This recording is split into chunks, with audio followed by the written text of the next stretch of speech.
안녕하세요. 사연 읽어주는 남예입니다. 오늘도 와주셔서 감사드리며 오늘의 여성 사연자분 사연은 제가 소개해드리도록 하겠습니다. 많은 청취 부탁드리며 오늘의 사연 바로 시작하겠습니다.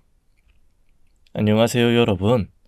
멀리 미국에서 사연 보냅니다. 유튜브의 인기는 생면부지의 낯선 이들의 이유처럼 하나로 묶어주는 것 같군요. 이곳에 이민 와서 생활한 지 어언 4년, 지구촌이라는 말이 요즘처럼 피부에 와닿기는 처음입니다. 그전에는 인터넷으로 필요한 정보를 얻는 정도였는데 말이죠. 요즘은 한 발 더 나아가 유튜브라는 훌륭한 플랫폼의 발전으로 비록 시공간이 다른 곳에서 살아가는 다른 생활권 사람들도 이렇게 이웃처럼 일상을 공유할 수 있으니 말입니다. 저는 이곳에서 초등학생인 딸아이와 영구직 종사자인 남편과 함께 생활하고 있습니다. 주말이면 코리아타운에서 불고기며 비빔밥이며 곰탕이며 아직도 여전한 한국식 입맛에 맞춘 맞춤형 외식을 하고 딸아이와 아울렛에서 쇼핑을 하고 남편과 드라이브를 즐기면서 지내고 있네요. 미국 생활 4년 만에 비로소 누리는 일상의 행복입니다. 낯설고 물서른 타국에서 말도 안 통해 버벅대며 자충우돌했던 게 엊그제 같은데 말이죠. 4년 전 7살이던 딸아이를 데리고 미국행 비행기에 몸을 실었을 때만 해도 이런 일상이 오리라곤 생각도 못했습니다. 이민 후에 한동안 아이가 현지 생활에 적응 못하고 영어도 생각보다 늘지 않아 고생이 많았거든요. 헌데 지금은 현지인 만큼 영어 회화가 능숙하고 학교 생활도 잘 해내고 있어 다행이다 싶습니다. 아이가 끝내 미국 생활에 적응 못하면 어쩌겠어요. 싫든 졸든 다시 한국으로 짐 싸고 돌아가야지. 헌데 아이는 그런 제 마음을 알고 있는 것처럼 도망치듯 떠나온 한국 땅에 대한 미련도 아쉬움도 안 남게 현지 생활에 완벽히 적응했네요. 4년 전 미국행 비행기에서 어린 딸의 손을 부여잡고 전 눈물을 삼켜야 했습니다.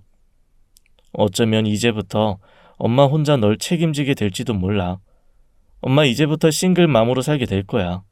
엄마 선택을 이해해 줄 수 있지 우리 딸?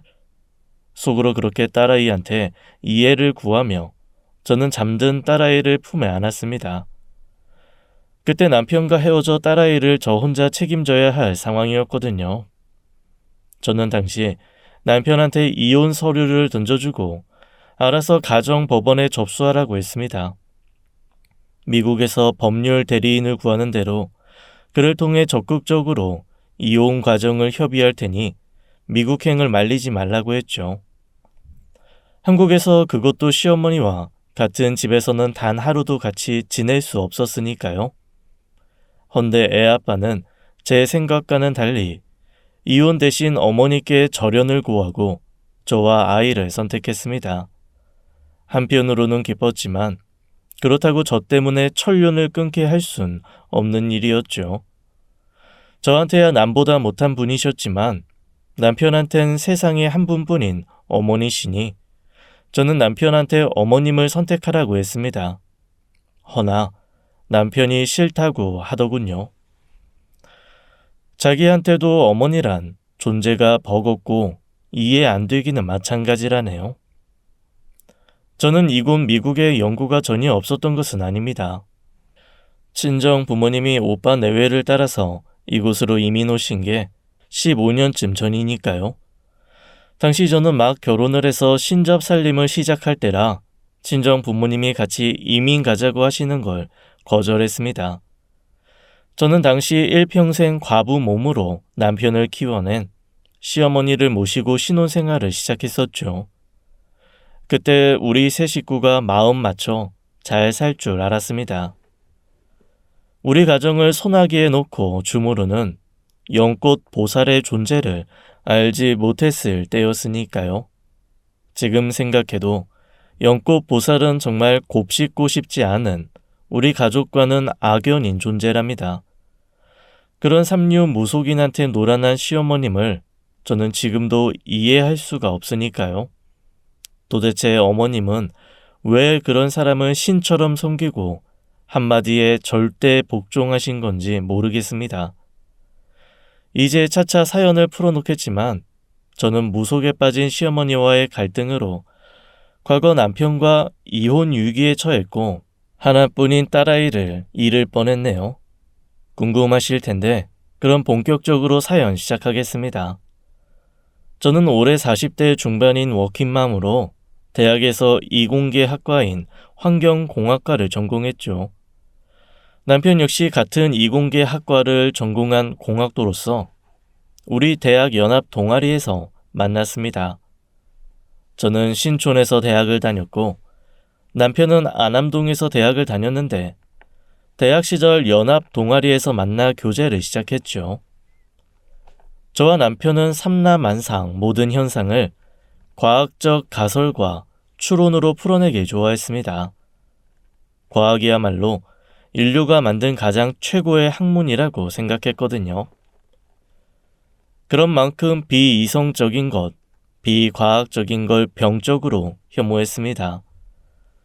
전공을 그런 쪽으로 해서 그런지 아니면 기질적으로 그렇게 타고난 건지 여튼 저와 남편은 그 흔한 타로 카드, 별자리, 혈액형, MBTI조차도 믿지 않는 철저히 이성적인 인간형이었네요. 우리 부부는 특별히 종교를 가지지 않았고 그저 하루하루 성실히 살다가 명이 닿으면 깔끔하게 죽자는 주의였죠. 사후 세계에 대한 로망도 두려움도 없었고 유기체인 인간의 숙명은 결국 죽음으로 귀결될 것이니 그런 자연 법칙에 따르는 게 순리라는 생각으로 살았습니다. 우리 부부가 종교가 없다고 해서 종교인들을 폄하하거나 그들을 이해 못하는 건 아닙니다. 누구에게나 자신만의 신이 있고 신을 섬기는 자유가 괜히 있겠습니까? 종교의 자유가 헌법에 보장된 기본권인 데는 다 이유가 있는 거죠. 인간은 불안하고 연약한 존재라 절대자의 보살핌과 은혜가 필요할 겁니다. 늘 절대자를 찾고 의지하고 푸겠죠. 그 마음을 저 역시 이해하고도 남음이 있네요. 돌이켜보면 저희 시어머니도 그 정도 수준이었으면 우리 부부도 시어머니를 기꺼이 포용하고 그분의 신심을 받아들였을 겁니다.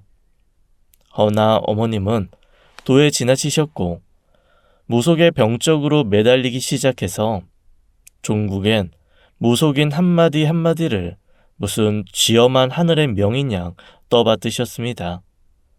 무속인이 명하면 가족을 희생해서라도 따르려고 하니 문제가 생긴 거죠. 여튼 남편과 대학 연합 동아리에서 만난 저는 첫눈에 그에게 호감을 느꼈습니다. 그 사람 역시 마찬가지였다고 하더군요. 우린 서로에게 잘 맞는 짝이라는 확신으로 결혼을 약속하게 됐습니다. 헌데 양가 상견례 날짜를 잡고 양가 어른이 만나시기로 한 날 문제가 생기고 말았네요. 그 사람 어머니가 기껏 잡아놓은 상견례 날짜와 장소를 갑자기 바꾸자고 하시는 겁니다. 일찍이 남편과 사별하고 아들 하나 키우며 살아오신 그의 어머니. 그 고단한 삶을 이해하기에 저는 어지간한 일은 예비 시어머니의 말을 들어드리는 편이었죠. 며느리가 시어머니 명을 듣는 게 당연하고 그래야 집안도 편할 거라는 생각에서 말입니다. 사랑하는 남편을 낳아준 귀한 분이니 귀하게 대접해야지, 잘 모셔야지. 그 당시 제 마음은 그랬습니다. 저는 상견례를 위해 지방에서 올라오신 부모님께 상견례 날짜와 장소가 변경됐음을 전하고 회사에 월차를 낸 오빠와 올케, 언니와 형부한테도 사정을 얘기해야 했죠. 솔직히 특별한 이유를 저는 그 사람한테 전혀 듣지 못해서 내심 의아해했습니다. 양가 가족이 움직이는 날인데 돌연 예비 시어머니의 변덕으로 날짜와 장소가 바뀌는 건 여러 가지 면에서 불합리한 처사라고 생각됐거든요. 모두가 이해할 만한 일이 아니고서야 어떻게 받아들일 수 있겠습니까? 해서 전 그 사람한테 이유를 물어봤네요. 자기야, 근데 어머님이 왜 갑자기 상견례 연기하신 거야? 글쎄, 아침에 거울이 깨졌다고 하시던데. 그게 무슨 말이야? 거울 깨진 거랑 상견례랑 무슨 상관인데? 그러니까, 참, 내가 말 안 했나? 우리 엄마가 그런 쪽으로 좀 특별하시거든. 그런 쪽이 뭔데? 왜 그런 거 있잖아. 노인네들 기복신앙이랄까? 왜 뻑하면 귀신 타령하고 무슨 일이든 길일부터 던지고 애고 없는 날 잡고 그런 거. 아, 무속신앙? 샤머니즘 말하는 거지? 그래, 그런 거. 나 엄마 뱃속에 있을 때 아버지 사고로 돌아가시고 청산과부로 평생을 살아오셔서 그런지 모든 걸 당신 팔자, 복, 귀신, 사주, 그런 거에 매달려서 사셔. 아무래도 당신 힘으로나 의지로는 힘든 세상 살이었을 테니까. 그렇겠지. 요즘도 그런데 그때야 더 말해 뭐해? 싱글맘으로 살아가는 게 힘드셨겠지. 한편으론 이해가 되는데 근데 우리 상견례도 어머니가 잡으신 거야. 시간이며 장소며. 어머니 고르고 골라서 손 없는 날에 풍수지리적으로 물이 많고 기운이 좋은 곳이라야 한다고 해서 여의도로 잡은 거잖아. 우리 집에서나 자기네 집에서나 여의도 솔직히 너무 멀지만 어머님이 거기 아니면 안 된다고 하셔서 거기 한정식 집으로 잡은 거잖아. 주말이라 따블로 내고 룸 예약하고. 근데 이제 와서 장소도 다른 곳으로 다시 잡아야 한다고 하시는 건 좀 그래. 자기가 어머님께 얘기해봐. 나도 같은 생각인데 엄마한테 내 말이 먹혀야 말이지. 좋은 게 좋은 거라고 엄마 기분 맞춰드리려고 웬만한 건 엄마 뜻을 따르는 편이야. 그치만 나도 가끔은 답답할 때 있어. 왜 저러나 싶기도 하고. 자기가 엄마 만나서 잘 말씀드려봐. 또 알아. 아들 말은 안 들어도 며느리 말은 들을지. 아들이라면 죽고 못 사는 양반이 당신 목숨보다 귀한 자식의 말도 안 들을 정도라니. 맹목적으로 심취해 있는 무속이라는 게 대체 뭘까 싶더군요.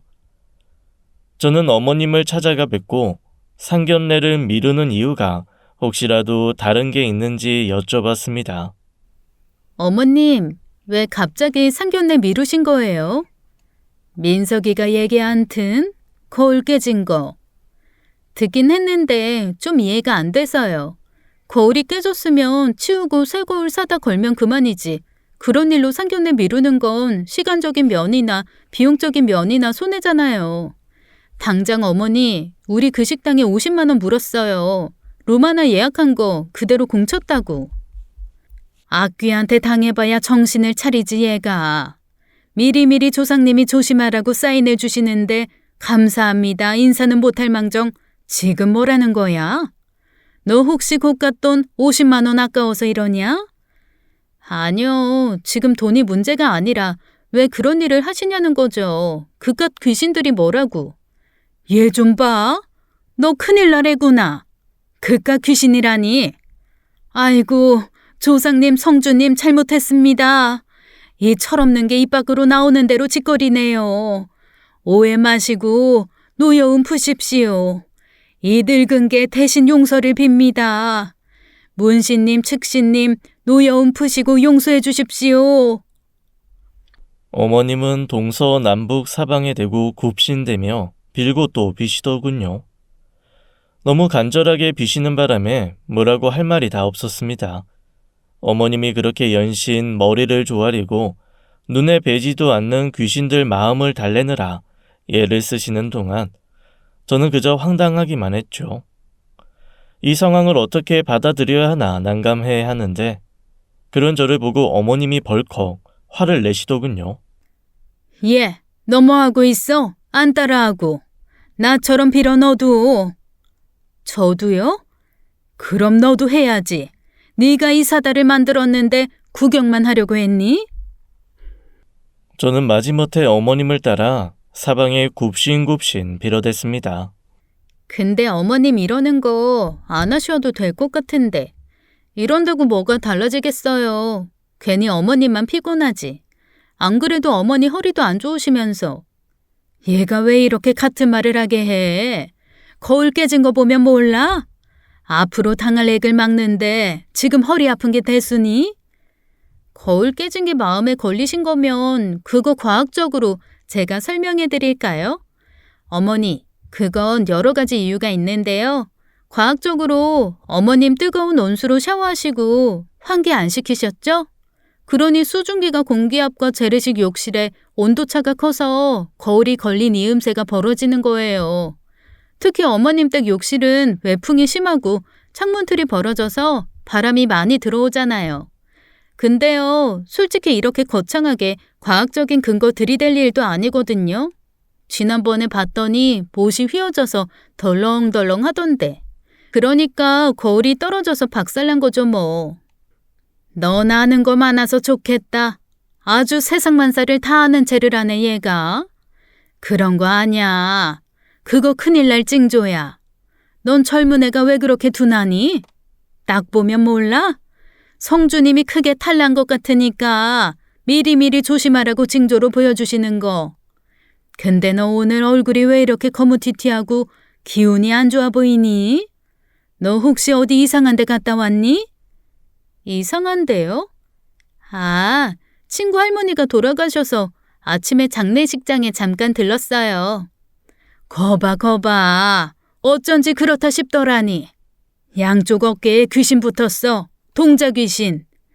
내 이것들을 그냥 이것들이 여기가 어디라고 여기까지 붙어왔네. 당장 안 가? 니들 사는 대로 가. 너 얼른 옷 벗어. 옷을요? 왜요? 단어 찰되라고 하는 짓이니까 토달지 말고 팬티 브라자만 남기고 홀랑 벗어 어서. 속옷만 남기고 다요? 그래 어서. 민그적거리다가 큰일 나예. 얼른 떼버려야지. 어서 옷 벗고 앉아있어. 어머님은 저한테 속옷만 남기고 몽땅 옷을 벗으라고 하시고는 부엌에서 굵은 소금 한 바가지와 팥 한 바가지를 들고 오시더군요. 그리고는 저를 무릎 꿇려 앉히시고는 중얼중얼 주문을 외시더니 제 머리 위에 소금과 팥을 번갈아 뿌려대며 소리치셨습니다. 썩 꺼져라. 이 잡귀신, 이 악귀들. 우리 며느리 몸에서 당장 꺼져. 여긴 니들이 놀 판이 아니여. 어여 니들 사는 대로 가버려.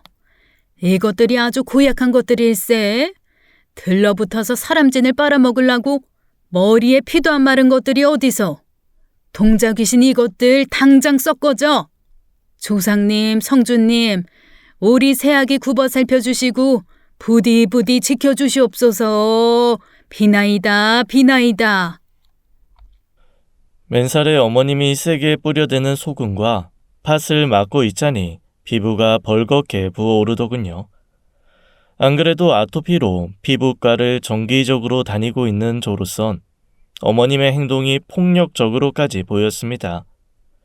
하지만 참아야 했죠.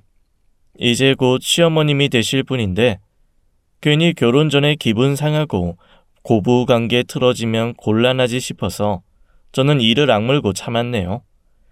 21세기에 달나라로 소풍 가는 시대에 여자 우주인을 배출하고 선진국 대열에 합류한 IT 강국인 대한민국에서 이 무슨 황당한 일인가 싶었지만 그날은 그저 어머님이 하시는 대로 지켜보면서 참았습니다. 그렇게 우여곡절 끝에 상견례와 결혼식을 올리고 저는 어머님을 모시고 신접 살림을 시작했죠. 어머님은 결혼 후 직장 생활을 하는 저를 대신해 살림을 맡아주셨네요. 덕분에 저는 마음 편히 직장 생활을 할 수 있었죠. 어머님은 늘 저와 남편을 위한 부적을 써오셨습니다. 삼배 팔난을 막는 액마기 부적을 시작으로 회사에서 하는 일 술술 풀리라며 재수부적, 돈 많이 벌어서 잘 살라는 돈부적, 남편과의 애정부적, 신살부적, 악살부적, 소원성취부적, 교통사고 예방 부적 등 수없이 많은 부적을 받아오시더군요. 그리고 그 부적들을 가방에 잘 넣고 다니라고 신신당부까지 하셨습니다. 어머님은 제가 부적을 소홀히 할까봐 걱정하셨고 우리 부부의 침대 시트 밑에 베갯잎 속에 감쪽같이 부적들을 숨겨놓곤 하셨네요. 게다가 퇴근 후 현관문을 열고 들어오면 한눈에 보이는 곳에 커다란 부적을 붙여두셨고 거실 사방에는 작은 인테리어 소품조차 놓지 못하게 하셨습니다. 뇌 귀퉁이가 맞닿는 곳에 아무것도 놓여 있지 않아야 한다고 하시더군요. 귀신들이 싫어한다나요?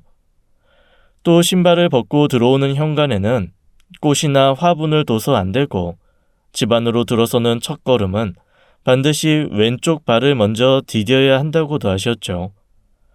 집안에 전신 거울을 둬선 안 되고 큰 소리가 날 만한 스피커나 피아노 같은 것들도 절대 둬선 안 되고 잠자리에 들고 난 뒤엔 집안의 미등조차 켜두면 안 된다고 하셨습니다. 혹시 집안에 귀신이 붙어오면 해코지하지 않고 다시 나가라고 한겨울에도 거실 외창 한 칸은 반드시 열어둬야 했네요. 귀신들 노잣돈이라고 집안 곳곳에 지폐를 놓아두어야 했죠.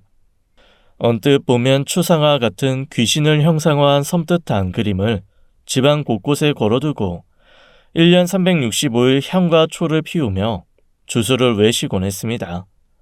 게다가 아침마다 밥솥에 밥을 하시고는 뜸이 다 들여진 밥을 푸기 전에 밥 위에 뭔가 정체불명의 가루를 뿌리셨어요. 그리고는 커다란 식도로 10십자로 밥을 난도질 하셨죠. 마치 우리가 생일 케이크를 커팅 칼로 조각 내듯 말입니다. 그리고 언제나처럼 첫 밥을 한 공기 소복이 퍼담아서 거실 현관문 바로 앞에 귀신을 위한 것이라며 두곤 하셨습니다. 마지막으로 동서남북 사방에 한 숟가락씩 밥을 떠서 흩뿌리는 걸로 아침 의식을 마무리하셨습니다. 눈에 거슬리는 것도 거슬리는 거지만 밥을 그런 식으로 사방에 흩뿌리시니 일단 집안에 벌레가 꼬이더군요. 언제부턴가 집안에 개미며 바퀴벌레가 출몰하기 시작했습니다. 저는 간곡히 어머니께 부탁도 드려봤네요. 제발 그만하시라고 말씀드렸지만 어머니께는 안 먹히더군요. 어머니, 왜 그렇게 밥을 버리세요? 집안에 벌레가 얼마나 꼬이는지 말도 못해요. 그리고 갓 지은 밥을 왜 식도로 자르세요? 그건 무슨 뜻으로 하시는 거예요? 그리고 그건 또 뭐예요? 무슨 가루예요? 왜 밥에다 그런 걸 뿌리세요? 이게 다 잡신들 쫓고 행운을 불러들이는 거니까 아무 말 말어. 안 그러셔도 돼요. 어머니 그렇게 안 하셔도 저희 아무 일 없어요. 모르는 소리 말어. 네가 뭘 알아. 우리 민식이도 이렇게 키웠어. 그러니까 저렇게 멀쩡히 잘 컸잖아. 그건 그렇고 대체 밥엔 뭘 뿌리신 거예요? 영험한 가루야. 연꽃보살님이 아무나 안 주는 건데 나한테만 특별히 주신 거야. 이거 밥 위에다 뿌려 먹으면 4대 6천 마디가 튼튼해지고 혈액순환도 잘 되고 몸속의 만성염증도 싹 없어지고 한마디로 만병통치약이야. 마법의 가루. 그거 식용 가능한 건 맞아요? 식약처에서 허가 받은 거예요? 그딴 게 뭐가 중요하니. 연꽃보살님이 특별히 주신 건데 감사하는 마음으로 잘 받아 먹으면 그만이지. 기가 차더군요. 성분 출처도 불분명한 가루를 대체 왜 밥에 뿌리시는 걸까요? 잘못 먹다가 큰 탈이라도 나면 어쩌려고요? 저는 이대로 두고 볼 수 없어서 어머니께 확실히 말씀드리기로 했습니다. 어머니, 저 어머님이 그 일을 얼마나 아끼고 걱정하시는지 알아요. 험한 세상에 조심하면 좋죠. 사건 사고 많은 세상에서 자식을 걱정하는 어머니 마음만큼 든든한 보호막도 없을 거예요. 그치만 어머니, 그것도 상식적인 선에서 하셔야죠. 그래야 자식들도 반감없이 따를 거 아니에요. 왜 또 과학적으로 어쩌니 저쩌니 아는 체 하려고? 넌 다 좋은데 그게 문제야. 뭐든지 과학 타령하고 그냥 시애미가 하는 일은 다 무시해 치우니. 너 톡 까놓고 말해서 네가 잘나서 별일 없이 사는 것 같지? 네가 내 부적덕을 얼마나 보고 사는지 알기나 하냐? 말난 김에 그 부적 말인데요. 그런 거 한 장에 얼만지 제가 잘 몰라서 좀 알아봤는데 한 장에 비싼 건 100만 원도 넘는다고 하더라고요. 그거 어머니 때때마다 새로 받아오시는데 지금껏 부적값만 해도 얼마나 되는지 아세요? 걱정 말어. 네 월급 추갔네. 그거 다 내 돈이야. 니들이 용돈 쓰라고 준 거 한 푼도 안 쓰고 차곡차곡 모아둔 거야. 그러니까요. 용돈 드린 걸 왜 안 쓰고 엉뚱한 데 쓰시냐는 거죠. 저 차라리 어머니가 저희가 드린 용돈으로 옷 사고 가방 사고 구두 사고 맛난 거 사드시고 그러면 하나도 안 아까울 것 같아요. 얼마든지 용돈 더 드릴 수 있어요. 그치만 왜 저하고 그이하고 힘들여 번 돈으로 연구 보살인가 뭔가 하는 여자 배불리는 건데요. 그 대신 연꽃 보살님이 니들 보호해 주시잖아. 그 연꽃 보살이란 점쟁이 저 좀 만나게 해주세요. 정말 그렇게 능력자인지 제가 좀 보고 판단하게요. 그분이 얼마나 영험하신 분인데 함부로 입에 올려? 네가 뭔데 그분을 판단하고 말고 하니? 영험한 분인지 아님 노인네들 상대로 사기쳐서 뜯어먹고 사는 사기꾼인지는 봐야 알겠죠. 야! 너 지금 말 다 했니? 얘가 식전 대바람부터 어디 하늘 같은 연구 보살님을 씹어대. 너 당장 사과해. 당장 사과하래도. 연꽃 보살님 함부로 욕한 거 당장 100배 사죄해. 사과는 그 여자 만나보고 할만하면 할게요. 그리고 이 가루는 버릴게요. 식약처 정식 허가 없는 성분 불분명한 거 식용 가능한지 아닌지도 모를 이런 게 얼마나 위험한지 알기나 하세요? 잘못 먹으면 사람 죽어요. 이거 제가 갖다 버릴게요. 저는 얼른 등 뒤로 정체불명의 가루를 숨기는 어머님 손에서 유리병을 뺏어서 잽싸게 욕실로 들어가 변기에 부어버리고 물을 내렸습니다. 뒤쫓아온 어머님이 제 등을 주먹으로 때려시며 아까워서 한탄을 하시더군요. 시어머니와의 대화는 늘 그런 식이었습니다. 어머님의 비상식적인 무속의 맹신을 남편과 저는 때때로 한바탕 언쟁을 통해 각성시켜드리다가 말이 씨도 안 먹힐 땐 그저 포기하는 심정으로 어머님이 하시는 대로 두고 보다가 어머님의 행동이 심하다 싶은 날엔 남편과 둘이 합심해서 어머님을 뜯어 말리면서 그렇게 살아왔습니다. 그나마 저와 남편이 특별히 종교가 없어서 덜 부딪혔던 것 같네요. 우리가 일요일마다 교회든 성당이든 나가는 독실한 신자였다면 어머님과의 갈등은 아마 상상 초월이었을 거예요. 그렇게 세 식구가 지지고 볶으며 사는 동안 저희 부부한테는 예쁜 딸아이가 태어났고 시어머님도 무척이나 좋아하시더군요. 물론 아이 출산 과정에서도 웃지 못할 에피소드가 있었지만 말이죠. 저는 자연분만을 하려고 일찌감치 임산부 운동과 자연분만을 대비한 여러 가지 환경을 조성하고 생활 습관도 들여놨습니다. 진통이 오면 바로 병원으로 가려고 가방도 다 꾸려놓고 아이가 나오기만을 기다리고 있었죠. 헌데 어머님이 아직 진통도 없는데 무조건 병원에 가서 제왕절개를 하라고 하시는 게 아니겠습니까? 출산일을 기다렸다가 자연분만을 하겠다는 며느리의 뜻을 무시하고 왜 그렇게 제왕절개로 아이를 꺼내려고 하시는지 알 도리가 없었죠. 저는 수술은 싫다고 자연분만을 원한다고 분명히 말씀드렸고 남편 역시 동의한 일이라고 역성을 들어도 어머님은 요지부동이시더군요. 손 있는 날 애가 태어나면 큰일 난다며 연꽃 보살님이 좋은 날 좋은 시로 날 받아줬으니 하늘이 두 쪽 나도 그날 그 시에 아이를 꺼내야 한다나요? 안 그래도 출산이 오늘 내일이라 숨쉬는 것조차 힘들어 죽겠는데 어머님이 말도 안 되는 고집에 짜증이 나더군요. 힘든 며느리는 안중에도 없고 그저 귀신 없는 날에 아이를 받아야 한다는 그 허무맹랑한 무속신앙이 저를 지치게 했습니다. 너 시애미 말 들어. 내가 다른 건 다 양보해도 내 손주 사주만큼은 양보 못해. 절대 안 돼.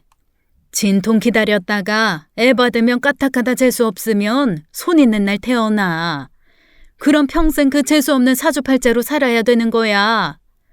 어머니, 제발요. 사주팔자가 다 뭐예요? 우리 애기 절대 그럴 일 없으니까 걱정 마세요. 아니, 네가 뭐래도 이번엔 절대 양보 못해. 저도 양보 못해요. 왜 제 아이를 제가 아니라 어머님이 출산일을 결정해요? 그깟 사주가 뭐라고?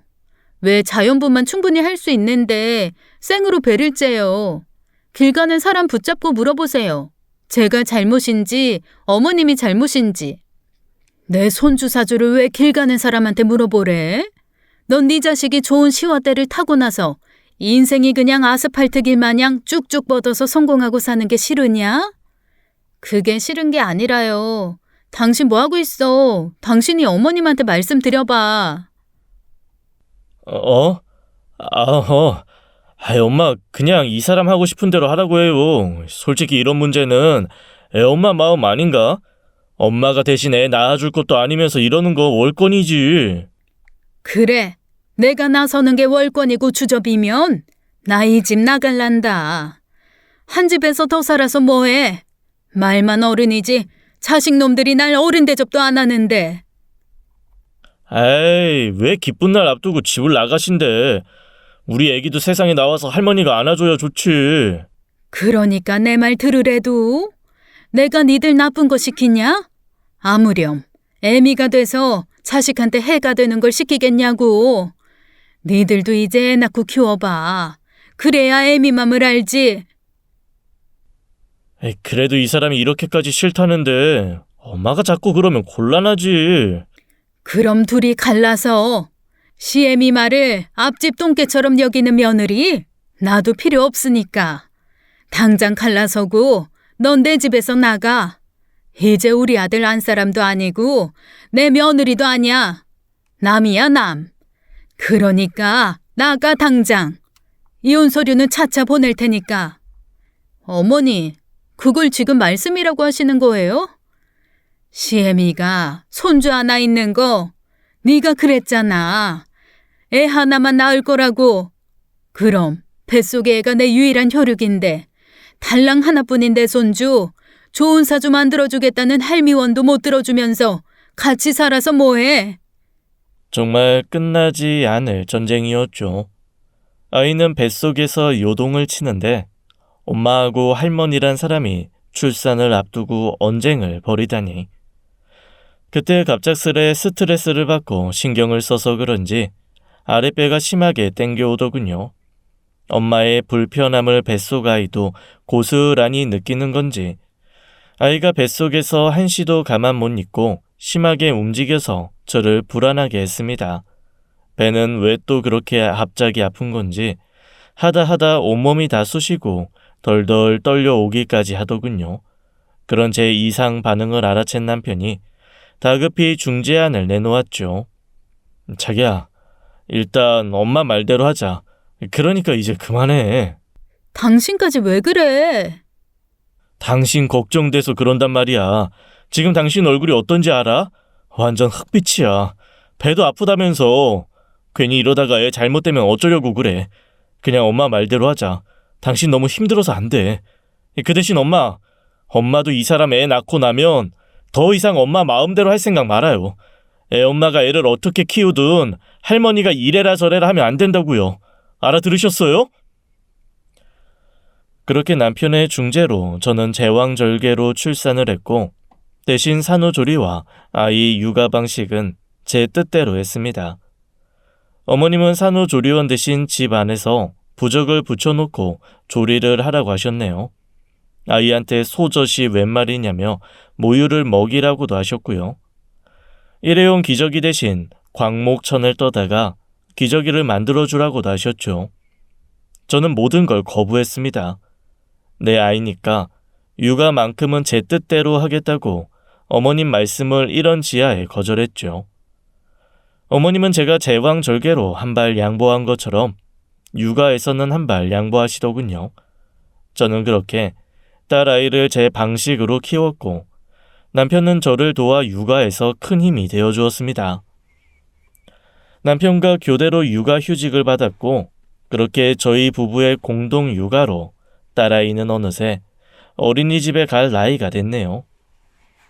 동네 어린이집에 입학한 아이는 걱정과 달리 잘 적응하는 것 같았습니다. 아침에 엄마랑 떨어질 때도 딸아이는 의젓했고 어린이집에서도 선생님 말씀 잘 듣고 밝게 생활하는 것 같았죠. 저는 한시름 났고 그만큼 회사 일에 몰두할 수 있었습니다. 헌데 어느 날인가 딸아이 어린이집 선생님이 저를 호출하더군요. 무슨 일인가 싶어 회사를 조퇴하고 바로 달려갔더니 선생님이 뜻밖의 얘기를 꺼내시더군요. 저기 희수 어머니, 희수한테 약간 문제가 있는 것 같아요. 문제라면 우리 희수가 다른 애들하고 잘 못 지내나요? 혹시 싸워요? 아니요, 그런 건 아니고요. 희수 다른 애들하고 잘 어울려요. 친구가 얼마나 많은데요. 수업 태도도 적극적이고 밥도 잘 먹고 잘 뛰어놀고 아주 사랑스러운 아이예요. 다만 뭐요? 무슨 문제 행동이라도 알려주시면 제가 혼낼게요. 혼내서 고쳐야죠. 실은 희수가 아이들한테 사주풀이를 해주겠다고 사주를 묶고 다녀요. 그리고 유치원에서 귀신 쫓아낸다고 아이들한테 소금 뿌리고 탁자 모서리에 절대 못 앉게 하고 애들이 등원할 때 현관문에서 왼발부터 들어오라고 어찌나 닥달하는지 모르고 오른발부터 들어오는 아이는 희수한테 맞기도 해요. 절대 용납 못하더라고요. 그래서 제가 왜 그러냐고 물었더니 그래야 조상님 상주님이 굽어 살펴주신다고 하네요. 아이가 무속에 심취해 있는 것 같아서 걱정이에요. 기가 막히더군요. 딸아이가 어린이집에서 하는 문제 행동은 전부 시어머님께 보고 배운 것들이었습니다. 저는 그날 저녁 아이를 불러다 앉히고 나무랬네요. 희수, 너 누가 어린이집에서 그러래? 왜 친구들한테 귀신 들렸다고 소금 뿌리고 그래? 대체 왜 그러는 거야? 할머니가 가르쳐줬단 말이야. 그래야지 친구들이 귀신한테 안 당하고 무사무탈하다고. 그런 거 배우지 마.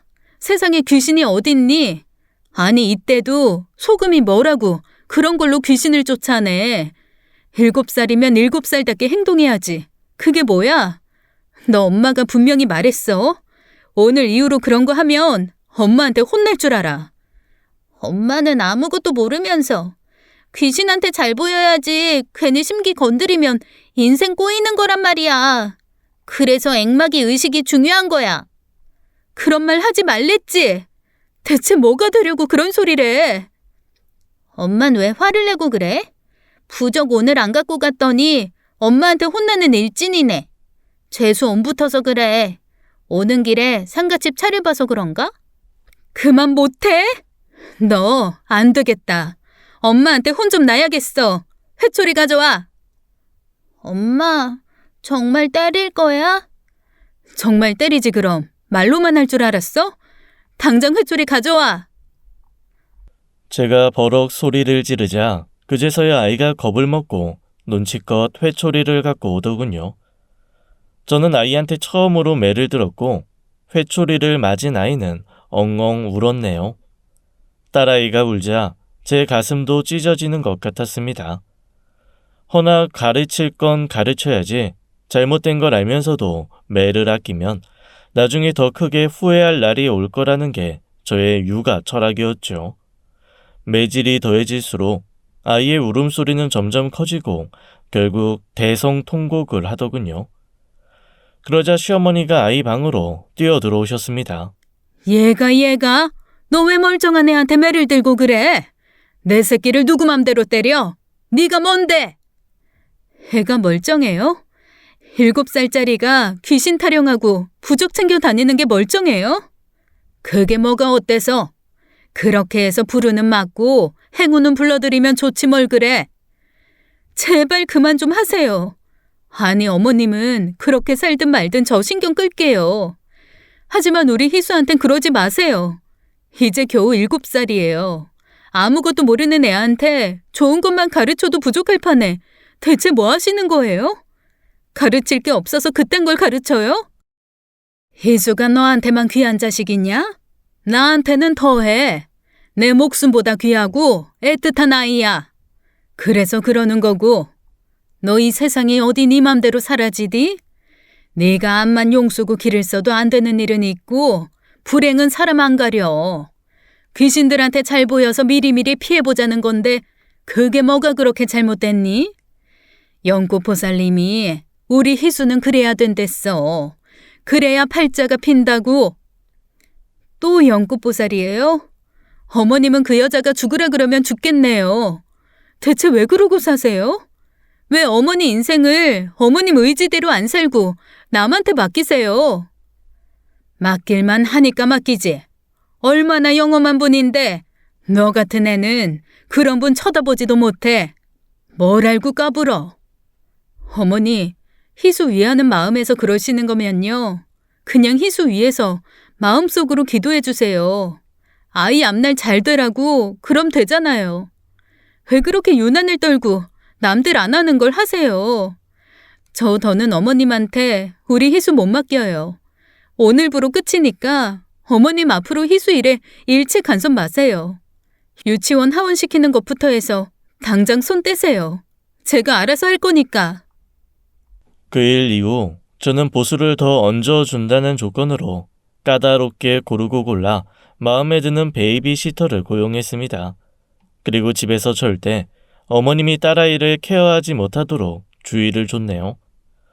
어린이집에서 하원시켜서 집에 데려오는 것부터 아이 간식을 챙겨주고 밥을 차려주고 책을 읽어주고 하는 일련의 일들을 철저히 베이비시터에게 맡기고 어머님이 참견하지 못하도록 말이죠.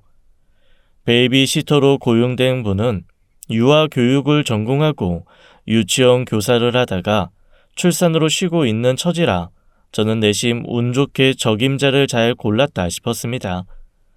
다행스럽게도 딸아이도 베이비시터의 말을 잘 들었고 문제 행동도 점점 교정되어 가더군요.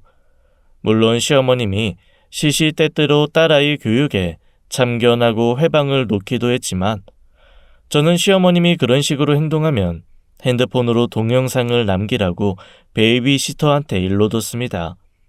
그즈음 집에 홈캠을 설치해 두어 어머니가 조금이라도 아이 교육에 간섭하면 제가 득달같이 전화를 걸어 어머니께 그러지 마시라고 제동을 걸었네요. 그러니 어머님도 어쩔 수 없는 듯이 나름 자제하시더군요. 그즈음 큰오빠를 따라 미국으로 이민 가신 부모님이 저를 보고 싶어 하신다고 연락이 왔었죠.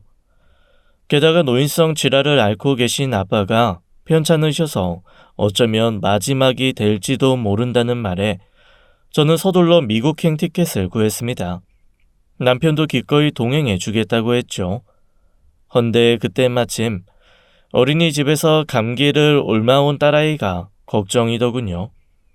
약을 먹여도 열이 안 떨어져서 비행기를 탈 수 있을지, 그 긴 시간을 날아갈 수 있을지 말이죠. 결국 저는 남편과 상의 끝에 아이를 무리하게 데리고 가느니 두고 가기로 했습니다. 베이비시터한테 주의사항을 남기고 우리 애 잘 보살펴 달라고 신신당부하고 안 떨어지는 발걸음을 옮겼네요. 그렇게 미국행 비행기에 남편과 몸을 싣고 부모님과 오빠네 가족이 살고 있는 미국에 12시간 만에 도착했습니다. 저는 친정 식구들과 반가운 회포를 풀고 아픈 아빠도 살펴보며 꿈같은 하루를 보냈네요. 그런데 그 다음날 한국에서 생각지도 못한 전화가 걸려왔습니다. 베이비시터가 숨 넘어가는 소리로 다급히 사정을 전하더군요. 희수 어머니, 큰일 났어요. 왜요? 집에 무슨 일 있어요? 우리 희수 아직 아파요? 병원에서 뭐라는데요? 병원에선 외래 몇 번 더 나오라고 했는데 인후염이 심해서 이비인후과도 가봐야 하고. 근데 소아과 더 못 갔어요. 희수 할머님이 어찌나 앞을 막아서는지. 애가 아파서 다 죽어가는데 왜 병원에 못 가게 하나 모르겠네. 제가요, 할머니 낮잠 주무실 때 몰래 애 데리고 병원 가다가 할머니한테 걸려서 하마터면 몽둥이 찜질 당할 뻔했어요. 그게 무슨 말이에요? 그렇다고 병원을 안 데려가면 어떡해요? 의사 선생님이 몇 번 더 오라고 했다면서요. 사실은 저 잘렸어요. 애구 머구 냅두고 나가라고 할머님이 어찌나 역정을 내시는지. 당장 안 나가면 경찰 부르겠다고 하셔서 정말로 112에 전화해서 경찰이 출동할 줄은 몰랐네요. 어쩜 어르신이 그렇게까지 막 나가실까? 뭐라고요? 근데 왜 홈캠에선 그런 게 안 보여요? 왜 홈캠 꺼뒀어요? 제가 그랬나요? 그것도 할머님이 그러신 거지. 집안에 홈캠 같은 거 있으면 귀신들이 장난질 쳐서 집안에 망조가 든다나 뭐라나. 하여간 노인네. 귀신은 뭔 놈의 귀신. 저러다 귀신 타령하다 애 잡지. 지금 집안에 난리도 아니에요. 희수 병원 가봐야 절대 안 낫는다고. 그 여자 그 뭐라더라? 그 무당. 아, 연꽃보살이라나? 그 여자 불러다가 구술하신대요. 내일이나 모레쯤 할 것 같은데 어쩜 좋아요. 그럼 아픈 애를 눕혀놓고 구판을 벌인다는 거예요? 저는 눈앞이 캄캄해졌습니다. 당장 시어머니께 전화를 해봤지만 통화가 안 되더군요. 정말 끔찍했습니다. 엄마로서 아픈 자식이 당할 육체적, 정신적 고통이 짐작되더군요. 그 기억은 트라우마로 딸아이를 두고두고 괴롭힐 겁니다. 저는 딸아이 걱정에 엉엉 울었네요. 부모님이 빨리 아이한테 가보라고 하셨죠. 아빠는 이대로 절대 안 죽을 테니 가서 새끼부터 살리라고 아빠가 제 등을 떠미셨습니다. 저는 아빠한테 희수 데리고 올 때까지 절대 먼저 가면 안 된다고 손가락을 걸고 그날 저녁 힘들게 한국행 비행기 티켓을 구해 남편과 함께 몸을 실었습니다. 그 뒤의 일은 솔직히 지금도 기억이 잘 안 나네요. 딸아이 걱정으로 제정신이 아니었죠. 저는 비행기 안에서 내내 울었고 공항에서 집까지 가는 택시 안에서도 울음이 그치지 않았습니다. 그렇게 우여곡절 끝에 집에 도착하자 집안이 가관도 아니더군요. 거하게 차려진 제사상에 질펀하게 벌어지는 구판, 치렁치렁 원색의 무녀복을 차려입은 무당이 한창 신명나게 굿을 벌이고 있더군요. 그 앞으로 열이 펄펄 끓는 딸아이가 눕혀져 있었고 시어머니는 그 옆에서 연신 빌고 계셨습니다. 대체 뭘 저렇게 극진히 비시는 걸까요? 두말할 것 없이 아픈 손녀딸의 안위를 비시는 거겠죠. 이럴 땐 눈에도 안 보이는 귀신한테 손이 발이 되게 빌 게 아니라 병원을 데려가야 하는 걸 왜 모르시는 걸까요? 왜 상식적인 처방을 무시하는 걸까요? 정말 이해가 안 되는 분이에요. 우리 어머님이시지만 이럴 땐 정말 사람 같아 보이지 않았습니다. 저는 눈에서 불이 이는 것 같았네요. 눈에 뵈는 게 없어서 그런지 무서울 것도 꺼리낄 것도 없었죠. 저는 그대로 제사상을 뒤엎어버리고 딸아이를 들쳐 안았습니다. 시어머님이 화들짝 놀라 그런 제 앞을 다급히 막아서더군요. 저는 어머님을 잡아먹을 듯이 노려보며 악을 썼습니다. 비켜요 당장. 너 미쳤니? 어디 감히 제사상을 뒤엎어? 이게 얼마짜리 굿인 줄 알고. 시어머니도 악에 차서 소리를 내지르시더군요. 이게 아주 제대로 미쳤어. 상을 뒤엎다니. 아이고 이를 어째. 조상님들 노여움 사서 이를 어째. 저는 어머님의 한탄을 무시하고 아이를 데리고 나가려고 했지만 어머니가 악착같이 앞을 막아서더군요. 이제 막 시작했어. 구판 다 끝나기 전엔 애 못 데리고 가. 그럼 조상님들이 애를 고쳐주시겠니? 어서 도로 내려놔. 얘가 지금 여기가 어떤 자리인 줄 알고 까불어?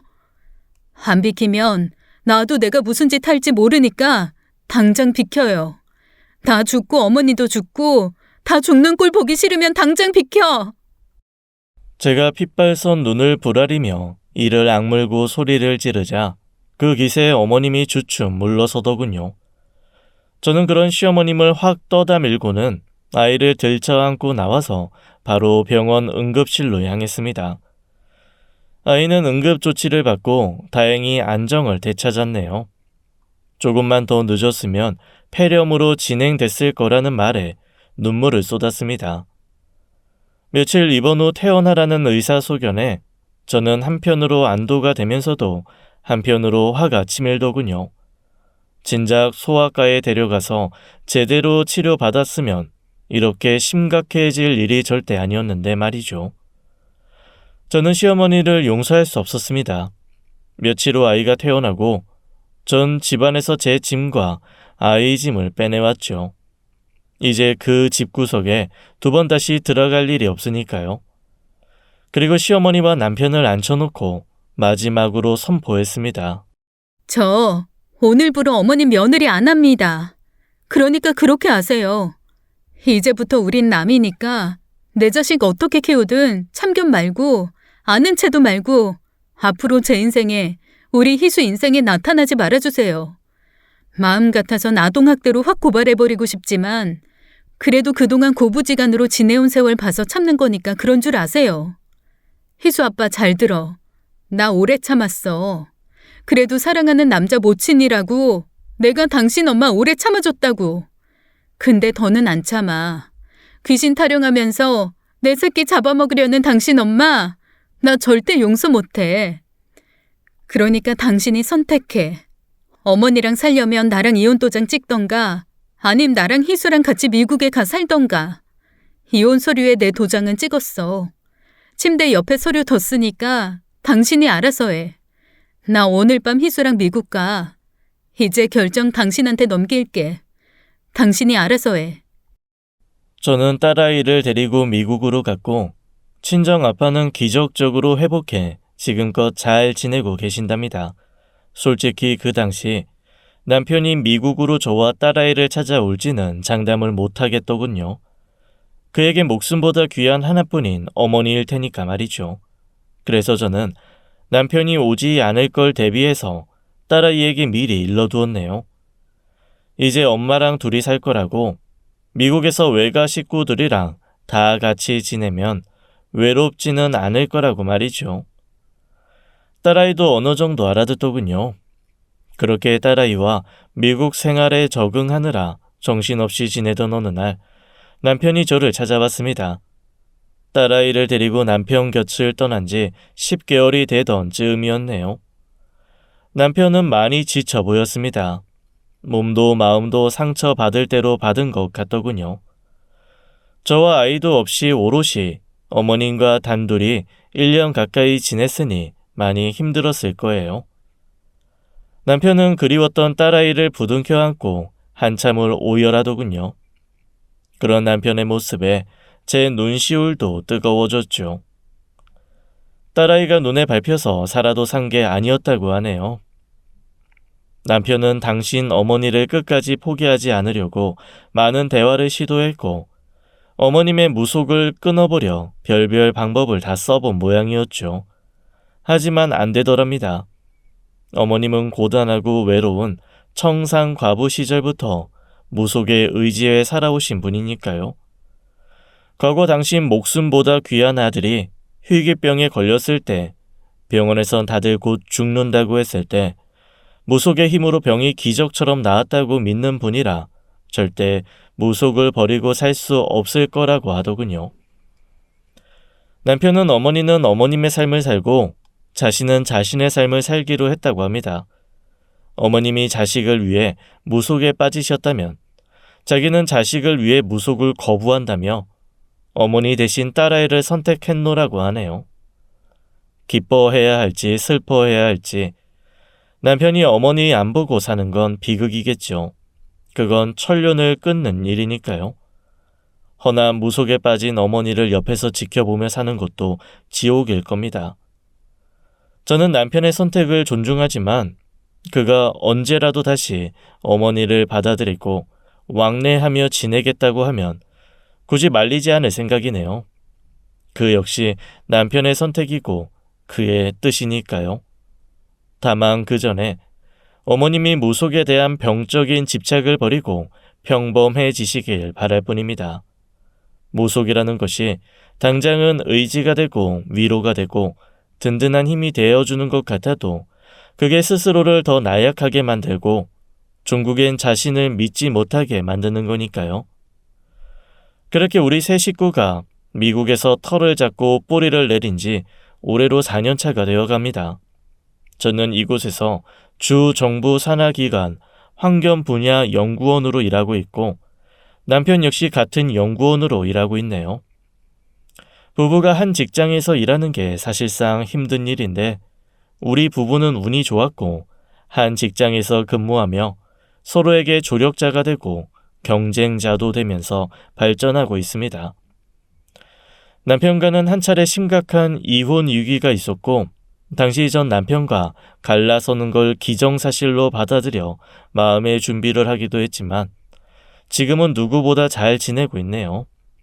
한때는 시어머니였던 그분이 무속에서 헤어나와 다시금 건강한 멘탈을 갖게 되신다면 그럼 전 그분을 용서할 의사도 있습니다. 지난 4년간 제 마음도 넉넉해진 걸까요? 그분이 무속신앙에서 빠져나와 상식적이고 건강한 올바른 가치관을 갖게 되신다면 말이죠. 이번 주말엔 남편과 딸아이와 함께 코리아타운에서 한국식 집밥을 먹어보려고 해요. 미국식 패스트푸드에 질려서 그런지 주말에는 그런 호사를 누리곤 한답니다. 멀리 이국 땅 미국 로스앤젤레스에서 워킹맘 희수 엄마가 사연을 보냈네요. 고국에 계신 동포 여러분들이 잘 들어주셨으면 좋겠습니다. 그럼 다들 건강하시고 안녕히 계세요. 지금까지 사연 읽어주는 남녀였습니다. 끝까지 함께 해주신 여러분 감사드리며 저희는 다음 사연으로 돌아올게요. 감사합니다.